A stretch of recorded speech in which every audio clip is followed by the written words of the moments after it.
మనము ఆయన నామమును గణపరచాలి అని దేవుని వాక్యము సెలవిస్తుంది. ఈ రోజున కొద్ది సమయం దేవుని వాక్యములో ఉన్న పారమార్థిక విషయాలను గ్రహిద్దాం. సెయింట్ జాన్ క్రిసోస్టమ్ అనే భక్తుడు ఏమంటాడు అంటే, తన నుండి తాను దూరముగా జరిగితేనే తప్ప తనకంటే పైనున్న వానిని దృష్టించలేడు, ఆయన దగ్గరికి వెళ్ళలేడు అని చెబుతాడు. నీలో నీవు ఉన్నట్లయితే నీవు దేవుని దగ్గరికి చేరుకోలేవు. నీ నుండి నీవు కొద్దిగా ప్రక్కకు జరిగి నీవు దేవుని అవసరత, ఆయన ప్రాముఖ్యత నీవు గ్రహించినప్పుడు తప్పకుండా దేవుణ్ణి నువ్వు తెలుసుకోవటానికి ఆస్కారం ఉంది. నీలో నీవు నేనే దేవుణ్ణి, నేను గొప్పవాడిని అని అహంకారం నీలో ఉన్నంత కాలం నీవు దేవుణ్ణి సమీపించలేవు, దేవునిని నీవు చేరుకోలేవు. నీలో నుండి నీవు ప్రక్కకు జరిగినట్లయితే నీ దృష్టి దేవుని మీదికి సారించబడుతుంది. అక్కడ దేవుని ప్రత్యక్షత నీకు కలుగుతుంది అని అంటాడు. ఈ లోకంలో ఉన్న ప్రతీది దేవుని మాట వినుచు ఉన్నది. సముద్రం ఆయన మాట విన్నది, కాకులు ఆయన మాట విన్నాయి. ఏలియాను పోషించటానికి దేవుడు కాకోలమునకు ఆజ్ఞాపించినట్లుగా చూస్తాం. చేపలు ఆయన మాట విన్నాయి. ఆ షెకెము ప్రభువు పన్ను కట్టడానికి ఆ చేపను వాడుకుంటాడు. రోగాలు ఆయన మాట విన్నాయి. కుష్ఠవ్యాధిని చూసినప్పుడు నీవు శుద్ధుడవు కమ్మని చెప్పగా కుష్ఠరోగము వానిని విడిచెను. 38 ఏండ్ల నుండి పక్షవాత రోగముతో పడి ఉన్న వ్యక్తితో ఆయన మాట సెలవీయగా వాడు తక్షణమే లేచి నడిచి వెళ్ళెను. దెయ్యములు ఆయన మాట విన్నాయి. దేవుని మాట వినని వాడు ఎవరు? ఒక్క మనిషి. ప్రకృతిలో ప్రతీది ఒక నియమానుసారముగా కొనసాగుతూ ఉంది. మానవుడు గతి తప్పుతూ దేవుని స్వరాన్ని వినటము లేదు, ఆయనను ఆరాధించటము లేదు, ఆయనను గణపరచటము లేదు అని ప్రవక్త అయిన ఇర్మియా మనం చదువుకున్న 7వ అధ్యాయములో ఆనాటి ఇశ్రాయేలు సామ్రాజ్యాన్ని గూర్చి ఆయన చాలా వేదన పడుతున్నాడు. ప్రతీదీ దేవుని మాట వినుచూ ఉన్నది, దేవునికి లోబడుతూ ఉంది. అయితే మానవుడు మాత్రం అడుగడుగున గతి తప్పుతూ దేవునికి వ్యతిరేకంగా, ఆయనకు అనుకూలమైన జీవితము కాకుండా వ్యతిరేకమైన దిశగా మనిషి ప్రయాణము చేస్తున్నాడు. ప్రియ స్నేహితుడా, సోదరి, ప్రతీదీ ఆయన మాట వింటూ ఉంటే నీవు ఎందుకు దేవుని మాట వినటము లేదు? అందుకనే గుడి గుమ్మాల దగ్గర నిలవబడి గుడి లోపలికి వస్తున్న వారితో ఈ మాటలు చెప్పు. మీ ప్రవర్తనను జాగ్రత్తగా చూచుకో, మీ మార్గములను మార్చుకునండి, మిమ్మలను మీరు సరిచేసుకునండి.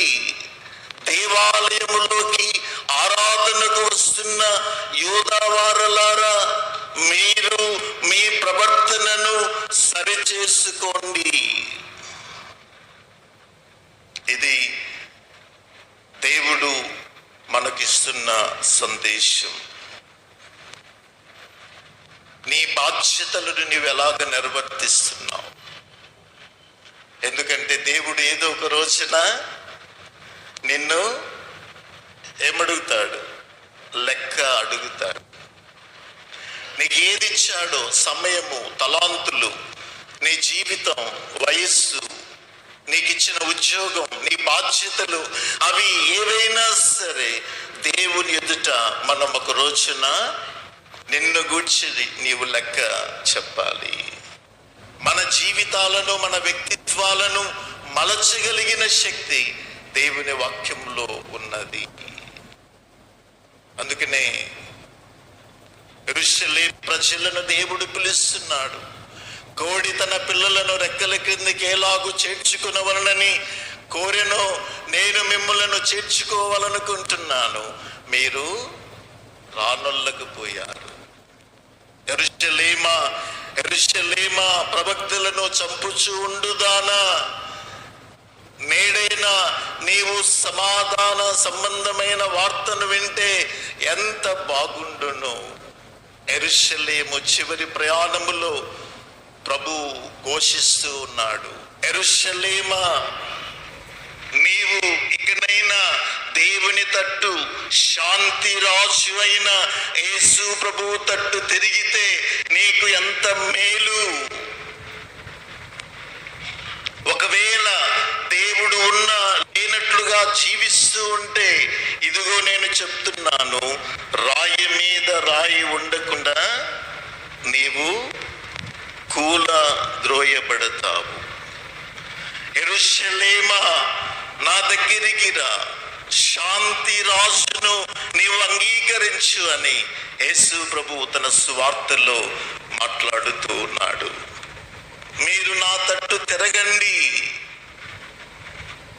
శాంతి రాజును తిరస్కరించవద్దు, ఆయనను ఆరాధించు, ఆయనతో సమాధానపడు, ఆయనతో కలిసి నడువమని ప్రభువు పిలుస్తూ ఉన్నాడు. గుడిలో దేవుని ఆరాధిస్తున్న మనము మన ప్రవర్తన సరిచేసుకోవాలి. మన పాపములను విడిచిపెట్టాలి, వాటిని మరలా ఎన్నడూ చేయకూడదు.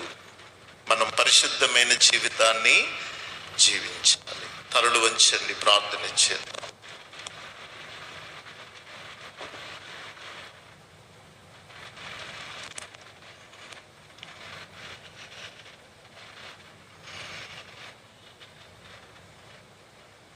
ఇర్మియా భక్తుడు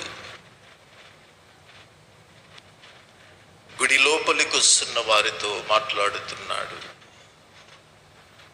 దేవాలయంలోకి వస్తున్న నీవైనా నీ నుండి నీవు జరిగి దేవుని తట్టు చూస్తున్నావా?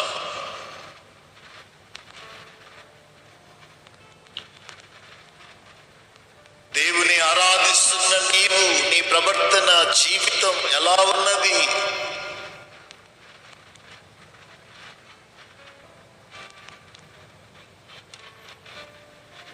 కుటుంబమంతా సామూహికంగా దేవునికి వ్యతిరేకంగా పాపము చేస్తూ దేవుని ఆరాధిస్తూ ఉన్నారు. అందుకనే దేవుని శిక్ష వస్తుంది అని ప్రకటిస్తున్నాడు. నీ స్నేహితుడా, సోదరి, ఇకనైనా ప్రభు తట్టు తిరుగు. దేవుని ఆరాధిస్తున్న నీవు నీ బ్రతుకును ఖచ్చితంగా మార్చుకోవాలి. నీ కుటుంబాన్ని నువ్వు ప్రేమించాలి, సంఘాన్ని ప్రేమించాలి, దేవుని సేవకుల ఎడల ప్రేమ కలిగి ఉండాలి, సంఘం ఎడల దయ కలిగి ఉండాలి, పరిశుద్ధత కలిగి ఉండాలి, పాపము చేయకూడదు. అప్పుడు నీ ఆరాధన దేవుడు అంగీకరించి దేవుడు నిన్ను దీవిస్తాడు. నీ ఆరాధన పైకి ఎగసిపోయినప్పుడు, నీ సాక్ష్యము లోకములో కనబడ్డప్పుడు దేవుని ఆశీర్వాదాలు పైనుండి క్రిందికి నీ లోపలికి ప్రవహిస్తాయి.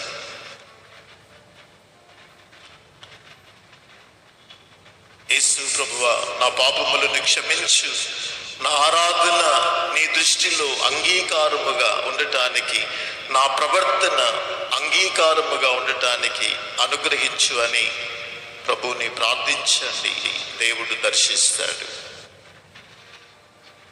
పరిశుద్ధుడైన తండ్రి, మీ వాక్యం వాక్యం మా హృదయంలో ఫలింపచేయండి. యేసు నామములో ప్రార్థిస్తున్నాము తండ్రి, ఆమేన్. సమస్త జ్ఞానమునకు మించిన దేవుని సమాధానం యేసు క్రీస్తు వలన మీ హృదయములకును తలంపులకును కావలి ఉండును గాక.